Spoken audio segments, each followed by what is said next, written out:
दीपू जल्दी चलो, नदी किनारा आ गया। नदी की तरफ बिल्कुल भी मत देखना और कुछ भी सुनाई दे ध्यान मत देना। पिताजी नदी का किनारा आने पर इस तरह से क्यों डर गए? ये दोनों नदी किनारे से गुजर रहे थे, तभी पानी की आवाज आने लगी, जिसे सुनकर पिता ठिठक सा गया, लेकिन उसने नदी की तरफ नहीं देखा। तभी दीपू ने नदी की तरफ देखा। एक नाव किनारे की तरफ आ रही थी। उस नाव पर कौन बैठा था ये नजर नहीं आ रहा था। जैसे जैसे वे किनारे पर आई तो दीपू ने देखा वो एक औरत थी, जिसका आधा चेहरा घूंघट से ढका हुआ था। किनारे पर आकर वो रुक गई और हाथ के इशारे से दीपू को बुलाने लगी। पिताजी, वो हमें बुला रही है। ये सुनकर पिता बुरी तरह डर गया। मैंने कहा था ना, उसकी तरफ मत देखो, अब भागो जल्दी से। ये दोनों अब वहां से तेज तेज भागने लगे और वो नाव वाली औरत वहीं खड़ी रह गई।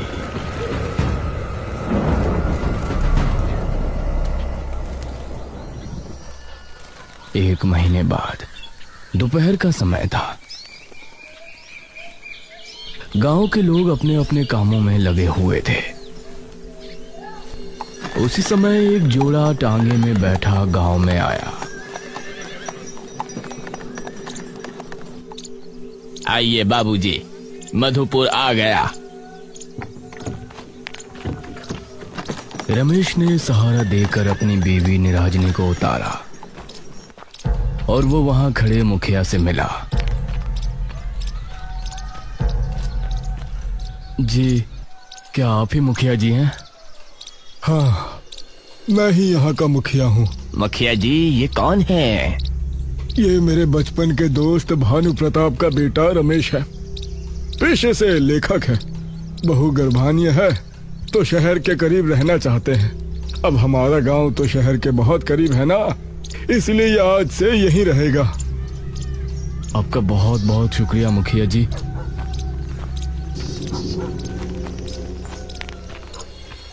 रमेश और निराजनी एक घर में रहने लगे जो नदी के करीब ही था। रमेश एक अच्छी सी कहानी लिखना चाहता था और अपनी नई कहानी शुरू करने की तैयारी में था। रात के 10 बजे मोहिनी और मोहित हाथ थामे टहल रहे थे। मोहित, तुम हमारे रिश्ते की बात अपने बाबूजी से कब कर रहे हो? अरे करेंगे भाई, अभी पहले बलवीर भैया की शादी तो होने दो, वरना बाबूजी कहेंगे बड़े की शादी नहीं हुई और छोटा फुदक रहा है। नदी किनारे अजीब सी शांति छाई हुई थी। चलती हवाएं माहौल को सुहाना बना रही थी। ये दोनों भी बातें करते करते नदी किनारे पहुंच चुके थे। कितना सुहाना मौसम है ना? हाँ, नदी भी कितनी खूबसूरत लग रही है। दोनों नदी किनारे बैठकर बातें करने लगे। कितना अच्छा होता कि कोई माझी होता तो हम दोनों उसकी नाव में नदी की सैर कर सकते। हाँ, बहुत अजीब बात है कि हमारी नदी में माझी क्यों नहीं आते, वरना मन तो मेरा भी बहुत करता है। तभी पानी की कलकल की आवाज आनी शुरू हुई। दोनों को सामने से वही नाव आती नजर आई जिसके अंदर घूंघट वाली माझी बैठी थी।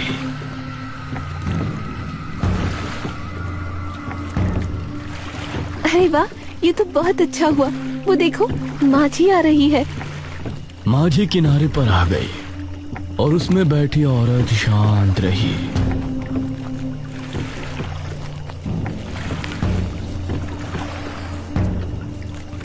काकी, क्या आप हमें नदी की सैर करा लाएंगी? इस पर उसने हाँ में सिर हिलाया। अरे वाह, चलो। दोनों एक एक करके उसकी नाव में बैठ गए और फिर उस औरत ने नाव चलाना शुरू किया। धीरे धीरे नाव आगे बढ़ रही थी। पानी की आवाज बहुत ही मधुर लग रही थी और ये दोनों बहुत खुश थे। मोहिनी ने पानी हाथ में उठाकर मोहित पर फेंका। ये लो। अरे तो मोहित ने भी वही क्रिया दोहराई और फिर दोनों हंसने लगे। नाव अब नदी के बीचों बीच थी और वो माझी बिल्कुल चुपचाप नाव चला रही थी। ये कुछ बोल क्यों नहीं रही है? जी क्या आप सच में कोई माझी है या फिर आप भी हमारी तरह शहर को निकली हैं? ये सुनकर वो औरत तेज तेज चप्पू चलाने लगी। नाव की रफ्तार बढ़ गई और ये दोनों शांत भाव से उसको देखने लगे। तभी हवा चली और उसके चेहरे से घूंघट हट गया। उसकी चाल, चमकती आंखें और भयानक चेहरा जैसे ही इन दोनों ने देखा तो इनके डर का ठिकाना नहीं रहा। मोहिनी उसका चेहरा देख सहम गई और बेहोश हो गई।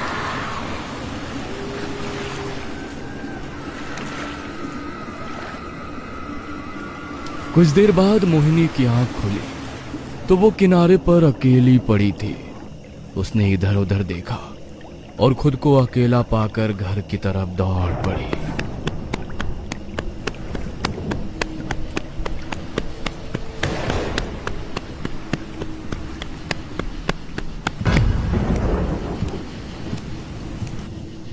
मोहिनी, अरे तुम कहाँ गई थी और कहाँ से आ रही हो इतनी रात में? मोहिनी बहुत डर में थी लेकिन अपने पिता को मोहित के बारे में बता नहीं सकती थी, इसीलिए वो चुप ही रही और उसके पिता ने उसे घर के अंदर भेज दिया। उसको मोहित की चिंता हो रही थी। शाम होने पर उसको अजीब अजीब आवाजें सुनाई देने लगी, जैसे कि कोई माझी तेज तेज चप्पू चला रही हो। ये चप्पू की आवाज यहाँ कैसे आ रही है? उसने खिड़की खोलकर देखा तो उसको अपनी आंखों पर यकीन नहीं हुआ। उसने देखा कि सामने वही औरत नाव के अंदर खड़ी है। उसकी माँ उसकी चीख सुनकर वहां पहुंची। क्या हुआ बेटा? मोहिनी ने खिड़की की तरफ इशारा करते फिर से देखा। माँ, वो लेकिन इस समय खिड़की के बाहर उसका बगीचा नजर आ रहा था। ये देखकर मोहिनी के मुंह से आगे कुछ नहीं निकला। रात होने पर मोहिनी सोने के लिए बेड पर पहुंची। करीब 1 बजे जब वो गहरी नींद में थी तभी उसको अपने पैरों पर कुछ गीला महसूस हुआ और उसकी आंख खुल गई। कौन है?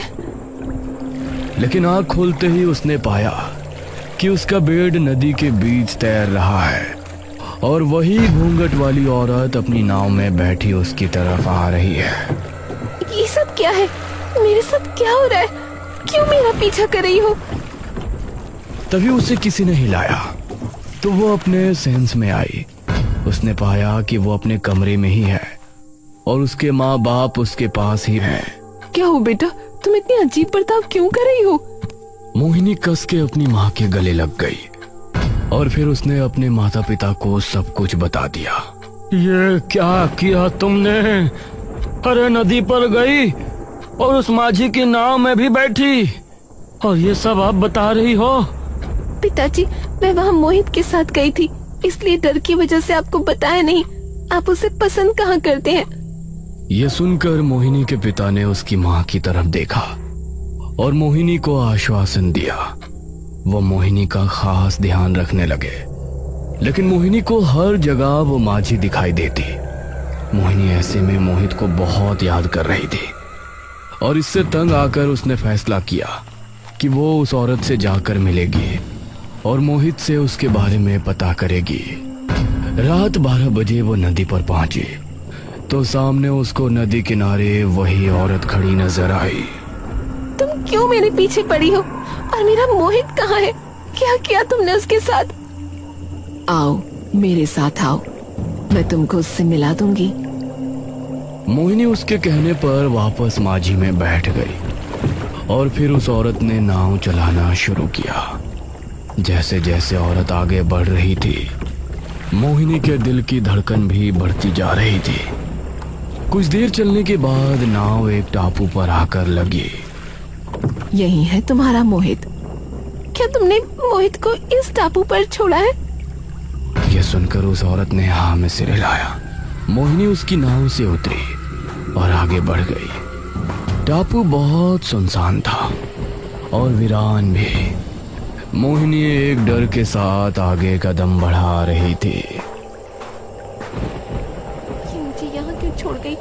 मोहित, मोहित क्या तुम यहाँ हो? वो बार बार आवाज लगाती लेकिन उसे कोई जवाब सुनाई नहीं दे रहा था।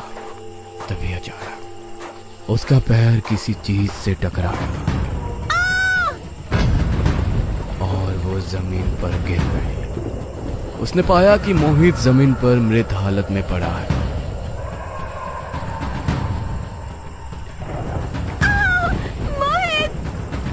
मोहिनी अब चीखती चिल्लाती वहां से वापस नदी की तरफ भागी।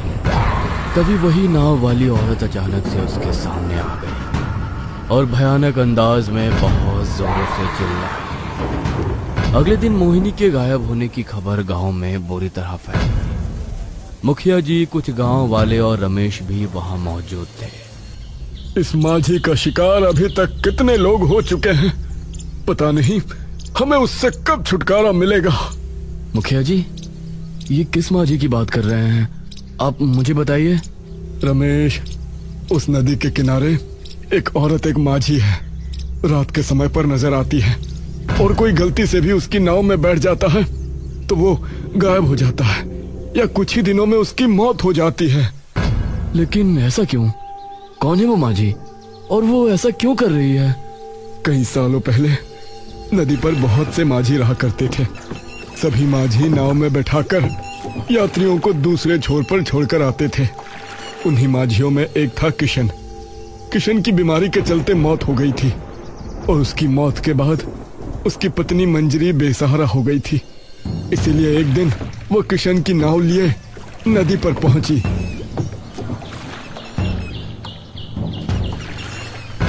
ये क्या कर रही है मंजरी? तू इस नदी में माझी नहीं बन सकती। इस पर सिर्फ हम मर्द अपनी नाव चलाते हैं। औरत का काम करना गांव का और हम मर्दों का अपमान है। मुझे इस समय धन की जरूरत है और ये मेरे पति की नाव है, मैं इसे क्यों नहीं चला सकती? बावली हो गई है क्या? तने पता ना कि औरत का काम करना ठीक ना से उसे गैर मर्द गंदी नजरों से देखे से। हाँ, अगर मर्द गंदी नजरों से देखते हैं तो उनको अपनी नजर ठीक करनी चाहिए, उसमें मेरी कोई गलती नहीं। रही बात काम करने की, तो मैं भीख मांगकर अपना घर नहीं चलाने वाली। मैं इस नदी में भी अपनी नाव चलाने की हकदार हूँ और मैं भी एक माझी बन सकती हूँ। ये सुनकर बाकी सभी माझी अपने दांत भींचने लगे। सभी ने मिलकर योजना बनाई और जो भी यात्री नदी किनारे आता वो मंजरी की नाव में उसे बैठने ना देते। आइए भाई साहब, आपको उस पार जाना है, मैं छोड़ दूंगी, सिर्फ 4 आने में। तभी बलबीर आगे आकर बोला, अरे हमारा धंधा को खराब करना चाहती है क्या? उस पर जाने के 6 आने लगते हैं और तू हमारा ग्राहक छीन के 4 आने में ले जाएगी। इसी तरह वो सही दाम लगाने पर भी मंजरी के यात्री छीन लिया करते थे।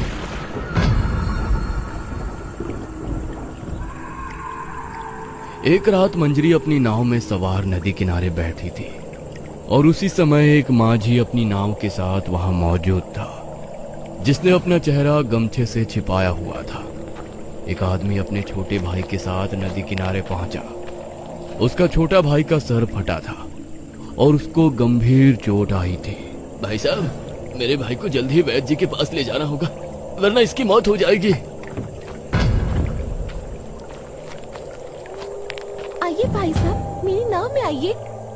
अरे चुप कर भाई साहब, आप मेरी नाव में आओ, मैं जल्दी पहुंचा दूंगा।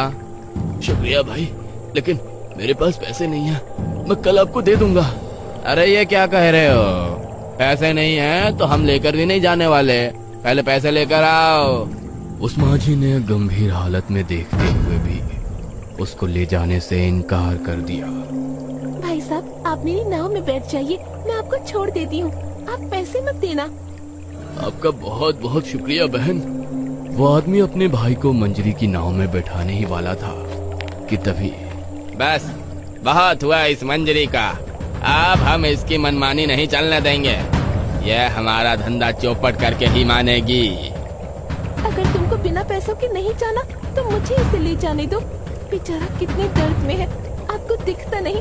इसको जल्दी ही वैद्य के पास नहीं ले जाया गया तो इसकी मौत हो जाएगी।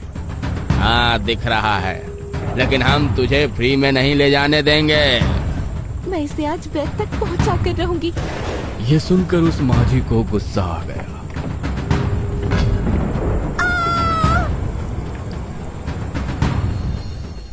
ये तो बहुत बुरा हुआ मुखिया जी, फिर आगे क्या हुआ? अगली रात से मंजरी अपनी नावों के साथ नदी किनारे नजर आने लगी और उसने सभी माझियों के दिल में डर का माहौल बना दिया। माझियों को वो अपनी कहानी बताती और उन पर जानलेवा हमला भी करती। इसलिए सभी माझियों ने नदी में नाव चलाना छोड़ दिया। रोजाना रात के समय सिर्फ मंजरी की नाव ही नदी में नजर आती और वो जो भी उसकी नाव में बैठ जाता वो या तो नाव गायब हो जाता या फिर मर जाता। रमेश को मंजरी की दास्तान बहुत दुख भरी लगी। वो एक लेखक था, इसीलिए वो मंजरी के बारे में बहुत ज्यादा सोचने लगा और उसी के बारे में उसने लिखना भी शुरू किया। कुछ दिन ऐसे ही गुजर गए। एक रात निराजिनी को लेबर पेन शुरू हुआ। जल्दी से वैद्य को बुला कर लाइए। मैं अभी किसी को बुला कर लाता हूँ।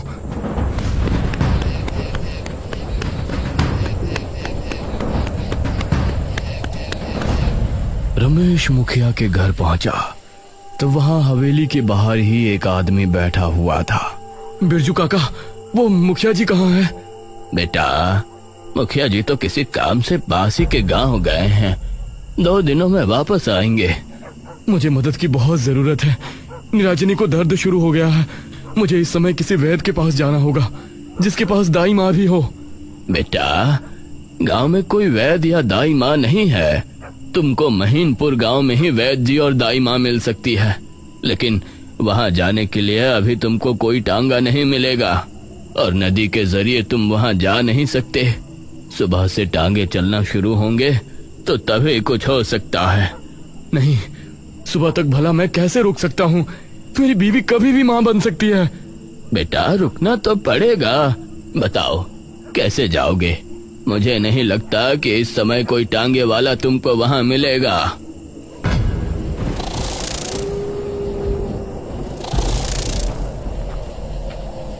रमेश निराजनी को लेकर सरहद पर रवाना हो गया, जहां एक तरफ नदी थी और उसके ऊपर पुल जा रहा था।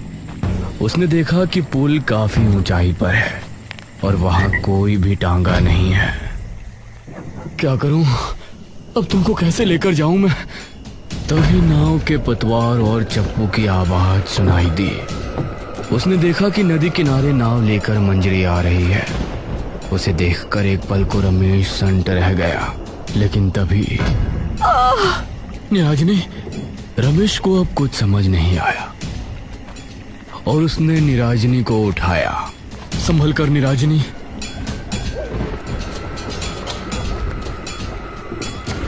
उसने निराजनी को माझी की नाव में बिठाया। हमें अगले छोर पर जाना है, महिमपुर गांव। मेरी बीवी को वैद्य जी और दाई माँ की सख्त जरूरत है। ये सुनकर माझी ने नाव चलाना शुरू किया। आधी रात के समय किसी के साथ नाव में सफर करना, ये जानते हुए भी कि वो एक आत्मा है, ये बहुत ही डरावनी बात थी। लेकिन आज रमेश ने ठान लिया था कि वो अपने होने वाले बच्चे और निराजनी की जान बचाकर रहेगा। नाव धीरे धीरे आगे बढ़ रहा था। निराजनी बहुत दर्द में थी और वो मंजरी के बारे में नहीं जानती थी, इसलिए उसका पूरा ध्यान अपने दर्द पर था। पता नहीं आज मैं जिंदा बचूंगा या नहीं। पता नहीं ये आत्मा हमें सही सलामत वहां महिमपुर छोड़ेगी भी या नहीं। सामने कुछ ही दूरी पर अब इन दोनों को किनारा नजर आ रहा था। रमेश को इस बात की खुशी थी कि अभी तक मंजरी ने उसके साथ कुछ गलत नहीं किया। ये देखकर रमेश को थोड़ी राहत मिली। आप इतनी देर में क्यों नाव चला रही हैं? मुझे दर्द हो रहा है, जल्दी कीजिए ना। ये सुनकर मंजरी को गुस्सा आ गया। और वो तेज तेज चप्पू चलाने लगी। क्या हुआ रमेश, ये इस तरह क्यों बर्ताव कर रही है? तभी मंजरी के चेहरे से घूंघट हट गया और इन दोनों ने उसका भयानक चेहरा देखा।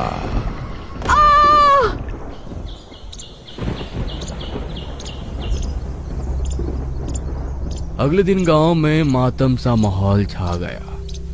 सभी लोग रमेश और निराजनी के बारे में अफसोस जता रहे थे। काका, तुमने रमेश को रात में नदी पर क्यों जाने दिया? राम राम। अरे मैंने कहा था रमेश से कि इस समय वहाँ जाना ठीक नहीं, लेकिन उसने मेरी एक ना सुनी। अब तो रमेश भी गायब हो गया। मैं भला अपने दोस्त को क्या जवाब दूंगा? अब मंजरी भी नदी किनारे नजर नहीं आती थी। 3 दिन बाद एक टांगा गांव पहुंचा।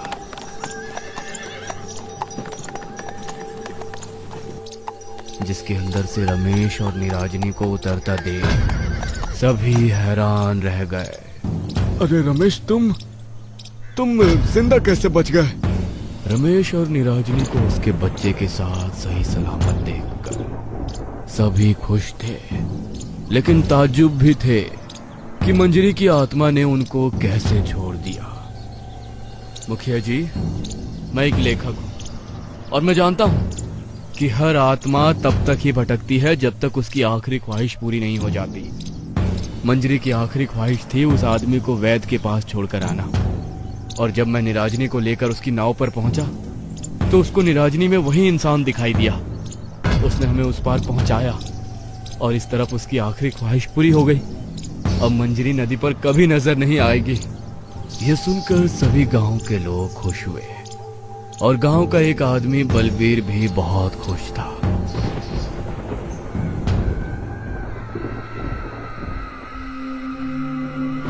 रात के समय बलबीर ने अपनी नाव पानी में उतारी।